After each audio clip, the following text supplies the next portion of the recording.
Sa harap ng mga hamon sa sektor ng agrikultura sa bansa, tuloy ang pag-agapay ng pamahalaan sa mga apektadong individual.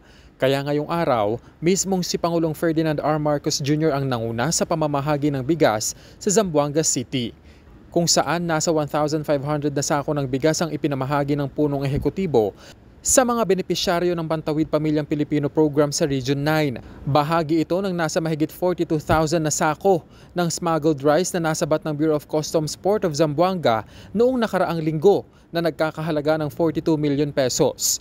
Ayon kay Pangulong Marcos, sinubukan ng BOC Zamboanga na pagpaliwanagin ang consignee ng sako-sakong bigas at hiningan ng kaukulang dokumento.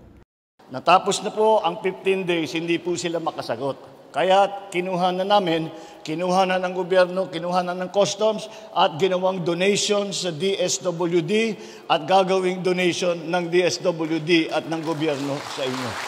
Muli ding nagpaalala ang Pangulo sa mga consumer na huwag bibili ng bigas na lampas sa itinakdang price cap ng pamahalaan para sa regular at well-milled rice. Kasunod niyan ay pinawi naman ng punong ehekutibo ang hinaing ng mga magsasaka dahil sa epekto ng price cap sa kanilang kita. Yan ay sa pamamagitan ng pagpapataas ng buying price range ng NFA para sa palay. Baka mahirapan ng kumita yung mga magsasaka. Kaya kahapon lamang ay pinalitan natin at ginawa natin ang pagbili ng NFA 16 pesos to 19 pesos para sa wet na palay at 19 pesos hanggang 24 para sa dry na palay. Kaya tataasan natin ng pambili para sa mga farmer. Dahil naman sa banta ng posibleng epekto ng El Nino, tiniyak ng punong ehekutibo na ginagawa ng pamahalaan ang mga kailangang hakbang para mapalakas ang produksyon ng bigas sa bansa nang hindi masyadong naaapektuhan ng mga magsasaka. Lagi kong pinapaalala sa lahat ng mga kasamahan ko, hindi lamang na kailangan na may sapat na pagkain, ay kailangan may presyo na kayang bilhin ng taong bayan, unang-una. Pangalawa, na may magandang hanap buhay naman ang mga magsasaka. Kaya yan ang tinitiyak natin.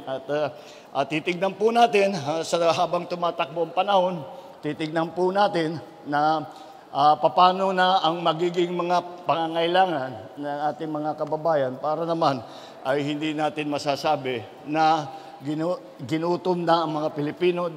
Namahagi rin ng Pangulo ng nasa 1,000 na tig 25 kilos na bigas sa mga residente ng munisipalidad ng Tungawan sa Zamboanga, Sibugay. Bukod pa riyan ang pag-turnover ng Pangulo sa milyong halaga ng pondo para sa iba't ibang agriculture project sa rehiyon at livelihood assistance. Kenneth Pasyente para sa Bayan.